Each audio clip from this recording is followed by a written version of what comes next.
Welcome to recipes in my way. இன்றைக்கி நம்ம அருமையான சுவையில் ஒரு பிரேக்ஃபாஸ்ட் ரெசிபி தான் செய்ய போகிறோம்.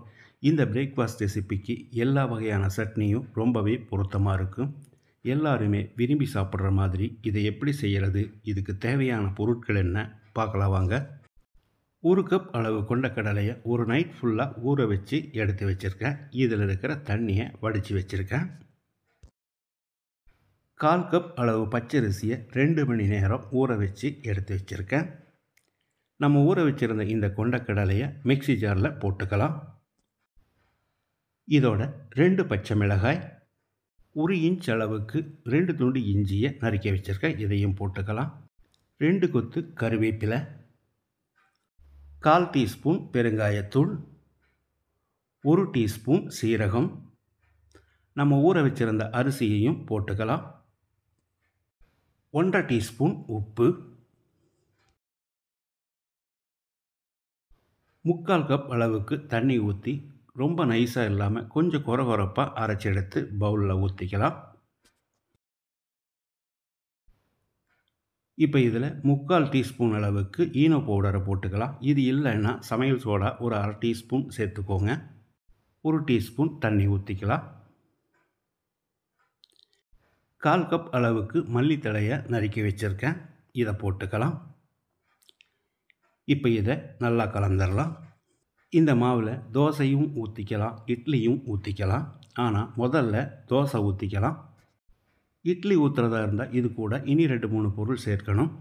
முதல்ல தோசைக்கல்ல 1/2 கரண்டி அளவு மாவு ஊற்றி தேய்ச்சி விட்டுக்கலாம். தேவையான அளவுக்கு எண்ணெயோ அல்லது நெய்யோ சேர்த்துக்கோங்க. அளவான தீயில் வேகட்டும், மூடி வச்சிடலாம். 1 நிமிஷம் வெந்ததுக்கு பிறகு இதை திருப்பி போட்டுடலாம். இந்த மாவில் அடை தோசை மாதிரியும் ஊற்றிக்கலாம், ஊத்தப்பம் மாதிரியும் ஊற்றிக்கலாம், ரோஸ்ட்டு மாதிரியும் ஊற்றிக்கலாம். மணக்க மணக்க வாய்க்கு ருசியாக நம்மளோட கொண்டக்கடலை தோசை ரெடி ஆகிடுச்சு. இதை எடுத்துடலாம். இட்லி சுடுறதுக்காக நான் கொஞ்சமாக எண்ணெய் காய வச்சுருக்கேன். இதில் 1 டீஸ்பூன் கடுகு, 1 டீஸ்பூன் உளுந்து பருப்பு, கொஞ்சமாக பொடிச்ச முந்திரி, ஒரு 10-20 செகண்ட் இதை கலந்து விட்டு மாவில் ஊற்றிடலாம். நம்ம எடுத்திருக்கிற இந்த அளவுகளுக்கு 16 இட்லி வரும். அதுக்கு முன்னாடி 2 தோசையும் ஊற்றிருக்கேன்.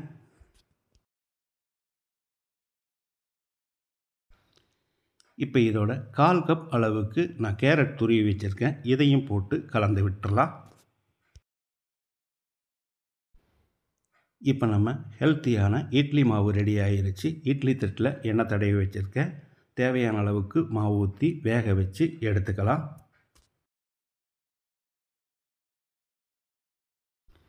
இது ஒரு 10 நிமிஷம் வெந்தால் மட்டும் போதும்.